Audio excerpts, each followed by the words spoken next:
Hello guys, welcome back to the study. और आज की क्लास में हम लोग करने वाले हैं कॉमन ईयर का पार्ट 3, ठीक है, जिसमें से हम डेली 10 क्वेश्चन कर रहे थे और 10 रूल का रिवीजन कर रहे थे। बट इसको स्टार्ट करने से पहले मैं 3 बातें जो कि बहुत ज़्यादा इंपॉर्टेंट है आपको बता देना चाहूँगा। फर्स्ट क्या था भाई? तो फर्स्ट बात ये थी कि जो भी मैं कॉमन ईयर का जो प्रैक्टिस करा रहा हूँ, ये मत समझना कि बहुत ज़्यादा ईजी है, बहुत ज़्यादा टफ है, या फिर सारे के सारे रूल्स आपको आते हैं। देखो, जाहिर सी बात है कि आपकी कोर्स खत्म हो गई तो रूल तो आएंगे ही आपको।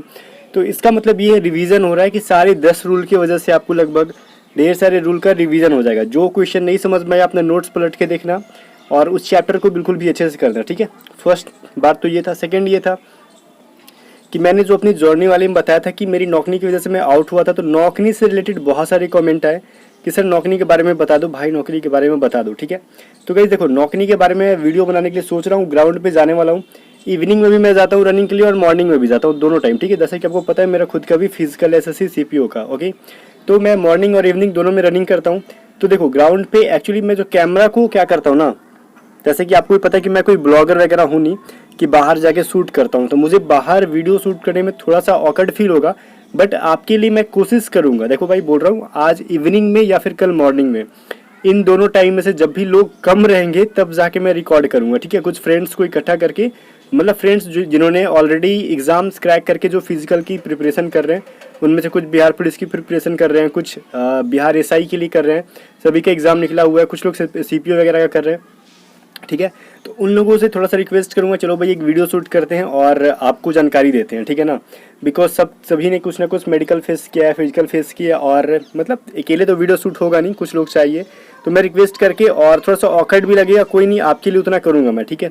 और थर्ड बात क्या थी भाई? थर्ड बात ये थी कि अगर चैनल को सब्सक्राइब नहीं कर रहे हो तो भाई करके वीडियो को देखना, ठीक है ना। बिकॉज वीडियो बनाने में बहुत ज़्यादा मेहनत लगता है। आप लोग देखो, जितना व्यूज़ बहुत कम आ रहा है इस टाइम, क्योंकि पोस्टपोन्ड एग्ज़ाम, तो आप लोग उतना रिस्पांस दे नहीं रहे हो। बिकॉज एग्जाम जो है नहीं रहता तो आप लोग पढ़ाई नहीं करते हो। बट जो पढ़ाई कर रहे हैं उनमें से भी बहुत कैंडिडेट्स वीडियो को ना तो लाइक करते हैं, ना ही चैनल को सब्सक्राइब करते हैं, ओके। तो 3 बात खत्म हो गई। देखो अब क्या था भाई, कॉमन ईयर का क्वेश्चन नंबर फर्स्ट है, she has taken charge as principal of our college 3 years अगो।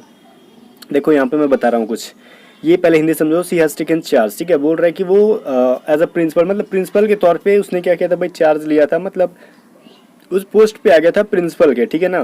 कामकाज संभाल रहा था नहीं थी, ये सी है, ठीक है ना, वो संभाल रही थी कॉलेज का 3 साल पहले। देखो 3 साल पहले की बात की जा रही है, और ये हैज़ कहाँ यूज़ होता है, तो प्रेजेंट में यूज़ करता है, ठीक है, परफेक्ट में। तो गाइस देखो, जब भी सेंटेंस में, तो पहले तो पता चल गया 3 साल पहले की बारे में बात की जा रही है। तो देखो सेंटेंस में जब भी एगो और लास्ट दोनों में से कोई एक आ जाता है ना, समझना है कि वो उसका यूज पास्ट इंडेफिनिट टेंस में होता है। तो टेंस में आपने पढ़ा होगा, ठीक है ना। तो पास्ट इंडेफिनिट टेंस में होगा तो हैज टेकन की जगह पे क्या करोगे आप, टेक का सेकंड फॉर्म डायरेक्ट यूज करोगे। टेक टुक टेकन होता है ना, तो ये पे क्या होगा, टुक हो जाएगा, ठीक है ना। सी टुक चार्ज, ओके। चलो, तो किस में एरर है बाकी खोज लेना, इसमें ऑप्शन नंबर ए में एरर है, सी टुक चार्ज होगा। अभी देखो क्वेश्चन नंबर 2 क्या है गाइज, देखने यहाँ पे, इट कैन बी ट्रू, ठीक है ना, अब ये गलत नहीं है, इट कैन बी ट्रू सही है, that Ravi has never done something wrong in his entire career. Entire मतलब पूरे कैरियर में उसने कभी भी कोई भी गलती नहीं की है, ये कहा जा सकता है, ये सच हो सकता है। इट कैन बी ट्रू, ये सही बात हो सकता है। डैट की Ravi has never done something wrong, मतलब कि रवि ने कभी भी कोई गलती वगैरह नहीं की है अपनी पूरी कैरियर में, ठीक है ना। इंटायर मीन्स याद करना स्पेलिंग को, ENTIRE, इंटायर मीन्स पूरी, ठीक है ना। ये चीज़ याद रखना बहुत इंपॉर्टेंट है, सिनोनिम्स पूछता है कभी कभार इसका। तो इसमें इरर कहाँ पे, ये समझो, मैं अभी इंटायर में कोई इरर नहीं था। देखो ये क्या, समथिंग, और समथिंग के साथ नेवर। तो देखो समथिंग का यूज कभी भी निगेटिव के साथ नहीं होता है। जब सेंटेंस निगेटिव हो तो समथिंग नहीं एनीथिंग का यूज होता है, ठीक है ना। तो यहाँ पे क्या होगा, एनीथिंग लिख लेना। Ravi has never done anything wrong, ठीक है ना, कुछ भी गलत नहीं किया है, ठीक है ना। समथिंग का यूज ही थोड़ा के लिए यूज करते हैं, जो कि खुद सेंटेंस को निगेटिव बनाता है। तो यहाँ पे नेवर का यूज है, तो यहाँ पे हम क्या करेंगे, एनीथिंग का यूज करेंगे, ठीक है ना। सिंपली यहाँ पे आपको एनीथिंग, आप याद रखना कि नेवर और समथिंग, मतलब नेवर, नॉट, नो, इन सभी के साथ क्या बोलते हैं, समथिंग का यूज नहीं करते हैं, एनीथिंग का यूज करते हैं। ऑप्शन नंबर कौन सा भाई, मैं बता दूं पहले आपको, बी है, ठीक है ना। चलो अब क्वेश्चन नंबर 3 क्या बोल रहे हैं, Seema said that her sister was singer, ठीक है। अभी देखो बोल रही है, सीमा जो बोलती है, सीमा बोली कि उसकी बहन जो थी क्या थी भाई, एक सिंगर थी। एक सिंगर, देखो हम लोग बोलते हैं ना he is a boy, he is a man, जो भी बोलते हैं my brother is a doctor, my brother is a, मैं बोलने वाला था my brother is a sister, ये तो गलत सेंटेंस हो जाता है। My brother is a X Y Z, कुछ भी हो सकता है। तो हम लोग क्या बोलते हैं, इज अ, उसके ऑक्यूपेशन के पहले, पेशे के पहले क्या लगाते थे, आर्टिकल आपने पढ़ा होगा, अ का यूज करते हैं। तो ये सिंगर के पहले क्या यूज होगा, आर्टिकल यहाँ पे ए का छोड़ा हुआ है, ठीक है ना। तो यहाँ पे आप अ बोलो या फिर ए बोलो, ए यूज करना होगा सिंगर के पहले। तो किस में है, ऑप्शन नंबर सी में, यहाँ पे वॉज सिंगर है तो वाज ए सिंगर या फिर वाज अ सिंगर यहाँ पे लिख लेना, ओके ना। अभी क्वेश्चन नंबर 4 देखो, थोड़ा सा मैं जूम इन कर दूं। देखो ये क्या बोल रहे हैं, I was shocked when he told me that the old man died by cancer. देखो यहाँ पे बोल रहा है मैं शॉक्ड हो गया था, क्यों भाई, वेन ही टोल्ड मी, उसने जब बोला कि द ओल्ड मैन डाइड, वो जो बोल रहा है कि वो जो बूढ़ा इंसान था वो मर गया, किसकी वजह से, तो कैंसर की वजह से। देखो यहाँ पे कि छोड़ो कैंसर है क्या है, ये डाइड पे फोकस करो, जो मरने की प्रथा जो चल रही है इसके साथ फिक्स प्रीपोजिशन आते हैं। देखो मेनली आपको 2 प्रीपोजिशन पढ़ने के लिए मिलते हैं, वैसे बहुत सारे प्रीपोजिशन यूज करते हैं हम, बाई का भी यूज करते हैं, इन का भी यूज करते हैं, बट आपको पढ़ाया जाता है 2 ही, ठीक है। बट जब आप हिंदू जैसे इंट्यूटोरियल पढ़ने लगोगे तो आप देखोगे कि डाइट के साथ कुछ भी मतलब बहुत चीज़ यूज किया जा रहा है, ठीक है ना। तो गाइस यहाँ पे मेनली मैं फोकस करूँगा किन 2 चीज़ पे, एक तो क्या होता है भाई फ्रॉम होता है, और दूसरा कौन होता है, ऑफ होता है, ठीक है ना। बाई वाई नहीं, बाई कब यूज़ करते हैं आपको मैं बता दूँ जानकारी के लिए, भले आपने पहले से पढ़ा हो या नहीं पढ़ा हो बात अलग है। जैसे मैं बोलूँ कि आपको मारा गया किसी चीज़ से, ठीक है ना, उस समय हम बाई का यूज़ करें, जैसे मैंने गोली मार दिया आपको तो बुलेट से आपकी मौत हो गई, बात समझ में, वहाँ पे बाई का यूज़ कर दोगे। बट जब भी कैंसर क्या है, तरीके की डिजीज़ है, कॉज है, बीमारी है, तो इसके पहले हम ऑफ का यूज़ करेंगे, ओके।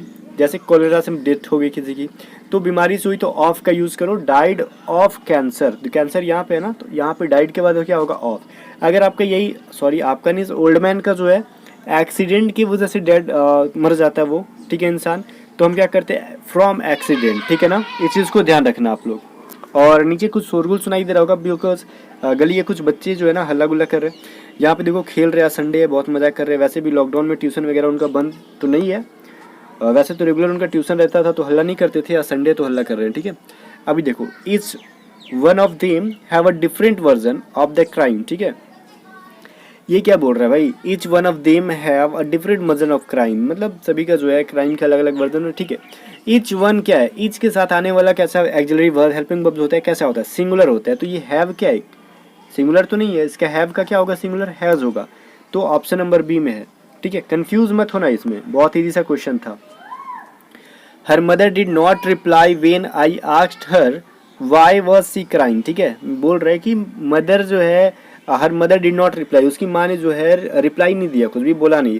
वेन आई आस्क्ड हर, जब मैंने उसे पूछा कि वाई वॉज सी क्राइंग, कि क्यों आप रो रही हो। देखो एक सेंटेंस आपने डायरेक्ट इनडायरेक्ट में पढ़ा होगा कि जब भी हम डायरेक्ट इनडायरेक्ट जब चेंज करते हैं, जब भी क्वेश्चन मार्क हटाते हैं, तो बीच में हम क्या करते हैं, बीच वाले सेंटेंस को जब हम इंट्रोगेटिव वाले किसी WH वर्ड से जोड़ते हैं तो वो इंट्रोगेटिव हम ना बनाकर क्या बनाते हैं भाई, बिल्कुल भी सेंटेंस, ये जो वाज एक्सुलरी वर्ब जो है ये सी के पहले नहीं आएगा, सी के बाद आएगा। तो क्या होगा, why she was crying. Because देखो इसका हिंदी में बता रहा हूँ कि अगर मैं बोल रहा हूँ किसी और इंसान से कि उसकी माँ ने रिप्लाई नहीं दिया जब मैंने उसे पूछा कि आप क्यों रो रही हो, देखो मैं अगर मैं किसी और के बारे में आपसे बता रहा हूँ तो मैं वहाँ पे कोई सवाल नहीं पूछ रहा हूँ, मैं आपसे बता रहा हूँ, कोई सवाल नहीं पूछ रहा हूँ। अगर यही बात मैं उसकी माँ से डायरेक्ट जाके पूछता, डायरेक्ट कि आप क्यों रो रही हो, वाई वाज या फिर जो भी बोलो, वाई वेयर यू क्राइंग, ठीक है, मतलब आप क्यों रो रही हो, तो वहाँ पे क्या हो जाता है भाई, ये मैं क्वेश्चन पूछ रहा हूँ डायरेक्ट, लेकिन ये क्या मैं बता रहा हूँ कि उनसे डायरेक्ट ना बात करके मैं आपसे उनके बारे में बता रहा हूँ, ठीक है ना। तो ये क्वेश्चन मार्क बिल्कुल नहीं होगा, लेकिन ये जो फॉर्मेट लिखा हुआ है उसके अकॉर्डिंग लग रहा है कि भाई इंट्रोगेटिव सेंटेंस बन रहा है, तो ये काटो, वाई सी वाज होगा यहाँ पे, ठीक है ना। तो ऑप्शन नंबर कौन सा है, ऑप्शन नंबर आप ध्यान देते रहना, सी में है, मैं तो डायरेक्ट सॉल्यूशन बता दे रहा हूँ आपको। क्वेश्चन नंबर 7 क्या बोल रहा है, if you will follow my instruction, अगर आप मेरे इंस्ट्रक्शन को फॉलो करोगे, you will definitely score high marks in the examination, आप निश्चित रूप से ही क्या करोगे, हाई मार्क्स गेन करोगे, आप स्कोर करोगे एग्जाम में, ठीक है। बात तो सही है, लेकिन बात सही कहाँ पे है, देखो जब भी इफ़ क्लॉज से हम कंडीशनल सेंटेंस पढ़े होंगे कि इफ़ क्लॉज के बाद जो है प्रेजेंट इंडेफिनिट का आता है और उसके बाद वाला जो होता है भाई वो फ्यूचर इंडेफिनिट का होता है। तो ये तो सही है कि पहला जो है ये रहा और सेकंड यू विल डेफिनेटली, तो ये फ्यूचर इंडेफिनिट से है, बट ये जो है ना यू विल फॉलो, तो विल हटाओ, प्रेजेंट इंडेफिनिट में बनाओ तो यू फॉलो माई इंस्ट्रक्शंस होगा, ठीक है ना। चलो तो ऑप्शन नंबर ए में विल को हटा देना है, बाकी सारा सेंटेंस सही हो जाएगा। क्वेश्चन नंबर 8 क्या बोलता है, the doctor advised me that I am going on a sugar free diet, ठीक है।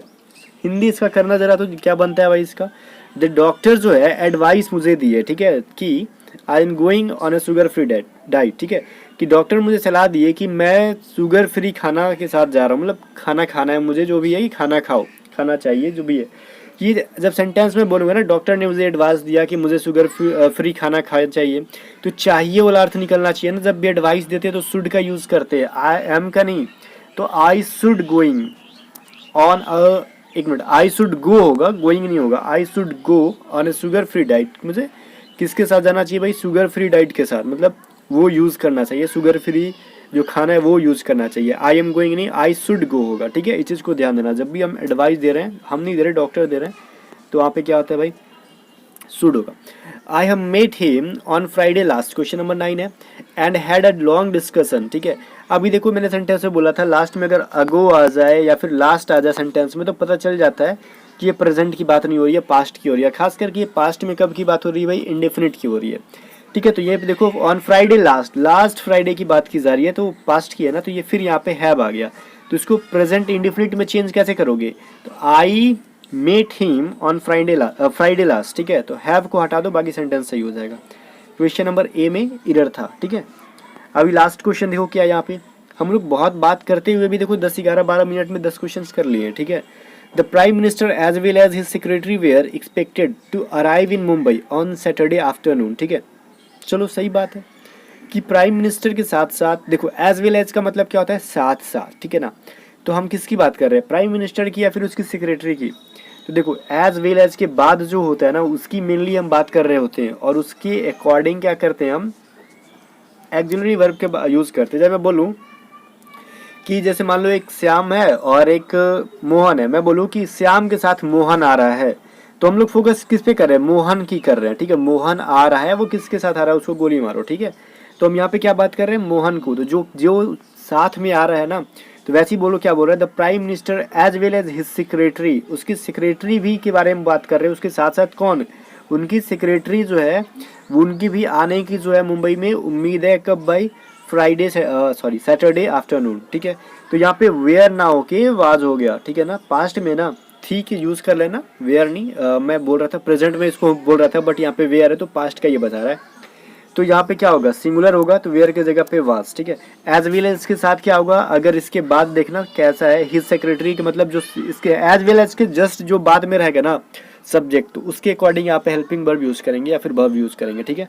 सो गाइज कंप्लीट हो गया। ऑप्शन नंबर किस में गलती था भाई, ए में, यहाँ पे वेयर की जगह पे वाज करना था, बाकी सब कुछ सही है। तो गाइज मिलते हैं नेक्स्ट वीडियो के साथ, तब तक के लिए गुड नाइट। और हाँ, वीडियो को लाइक नहीं किया तो कर लेना, और चैनल को सब्सक्राइब नहीं किया तो कर लेना, और कमेंट करके बताना कि कितने नंबर आए, किस स्टेट से हो, और आपके स्टेट में कब तक लॉकडाउन है, और क्या। मिलते हैं नेक्स्ट वीडियो के साथ।